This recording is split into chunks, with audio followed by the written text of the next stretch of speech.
Alright, quick video here today on this massive 100-pound reused propane tank wood stove, which is one of these big 100-pound bottles. That's what it looks like before I started. And I'll walk through this real quick just to show you guys how I built this. And I have many wood stove projects on my channel, all from recycled parts. We'll start right at the top with the pipe flange. This is actually 7-inch, not 6, even though it looks like 6. And to solve that problem, we just go to 7-inch HVAC pipe, or go to 8-inch and just use a downsizer. But the whole point is that it was cost-free because that's all recycled. That's all just been cut out in a circle with angle grinder. All my stoves are built with angle grinder. There's no welding. And then there's 3 holes drilled through. And to cut that, you're just going to go mark it and go round and round and round in a circle until you get through.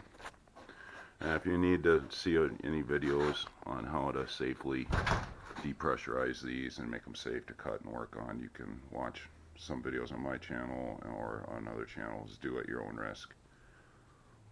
Be smart. And it's just one big tube. I used the original stand for it, as so it's sitting on that cardboard because I just painted this with high temp black paint. And so you got over fire, under fire, made from one of my classic flange fittings from an old automobile exhaust, and there's the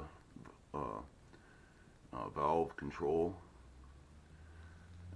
that was off the top of a tank that I recycled, and there's just a bolt going through to control your under fire air, and 2 nuts and a large washer on the other side to block it. So that's closed and then open and closed.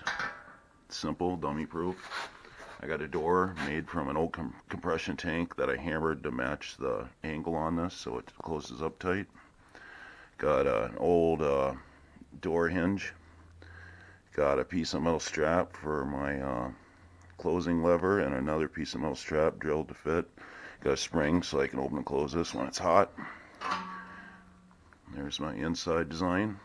And then I got an old grate out of a barbecue to keep the wood off the bottom, get good airflow going. And the whole thing painted in a high temp stove black. Simple as that. Make sure it closes nice and tight like so. And you got her then. There's a good view. It's just that simple. It's just one big hollow tube. Be good for a garage or what have you. I hope this video inspires you. Thanks for coming along with me to my shop. Thanks for watching.